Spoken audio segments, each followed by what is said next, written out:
Recently I spent a weekend in Baviaanskloof, located in the Eastern Cape, South Africa.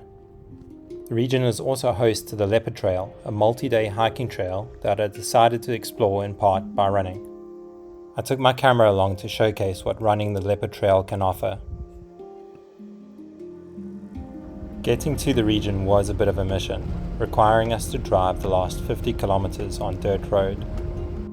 It was totally worth it for the views on the way there.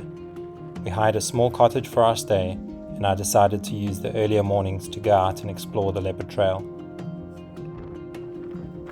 The trail is roughly 56 kilometers in length and is typically taken on as a multi-day hike, although you can sign up to do it officially as a 2-day trail run. Baviaanskloof roughly translates to Baboon Gorge, or Valley of the Baboons. On my stay here, it certainly lived up to that name, as I watched them sitting in acacia trees foraging for food, their barks echoing through the surrounding valleys and mountains.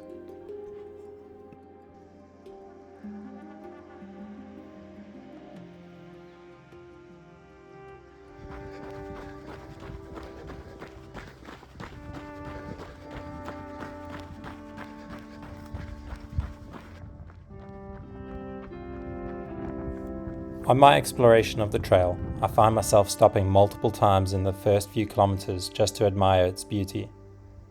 At the same time, I can't help but feel a sense of vulnerability here. The mountains and terrain are beautiful but harsh. There's little to no mobile phone signal on most of the route. Twist an ankle here on your own and you're in trouble. The heat forms a part of this harshness too. I'm running in February and it beats down hard on the landscape, radiating back up off the light-colored ground and onto me from below. As soon as the sun appears over the mountains, the sweat just runs off me like an open faucet. The rough, scarred terrain, gorges and mountains homing various caves are just what I wanted on an adventure like this though. I'm excited to run in a different landscape, and the Leopard Trail is certainly delivering on that.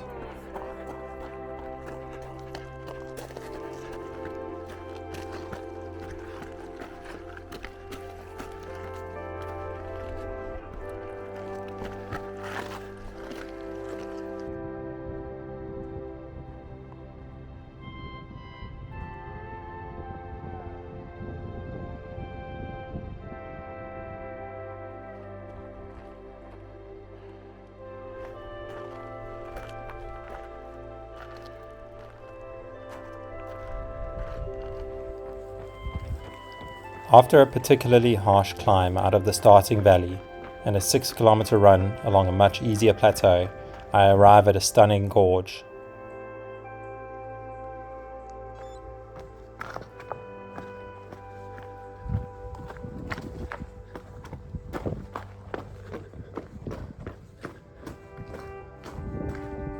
Clambering over the water-eroded rocks, I'm in the cool shade of the gorge, with rock pools all around. Frogs leap off the rocks, diving to take cover in the depths as I approach. It really feels like an oasis in the middle of the desert.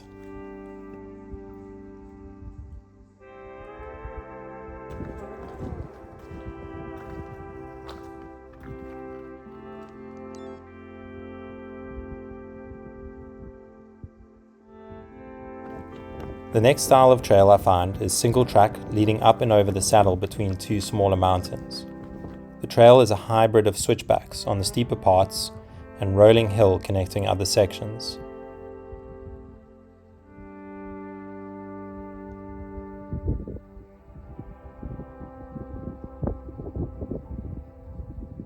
It appears nobody else is out on the trail today just yet, as this spider has a very prominent web across the trail, ready to ensnare any hiker or runner passing through.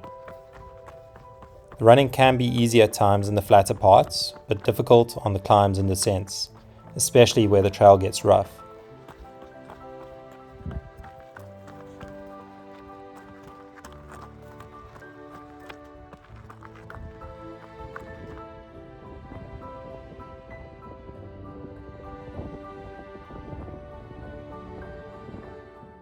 There is beauty in the technical parts though, with interesting rock pinnacles, homes to small dassies who scamper around hiding observing and working as a team to warn each other of your approach.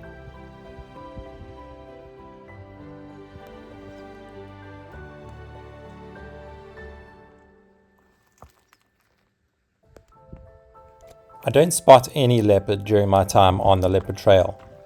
I'm not surprised though, they're timid creatures in the presence of humans and tend to operate nocturnally.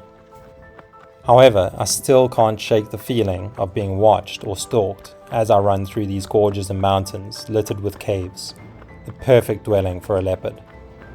It's a slightly nerve-wracking feeling that dissipates, but is renewed on the occasions as I pass motion-triggered cameras set up to capture leopard movements.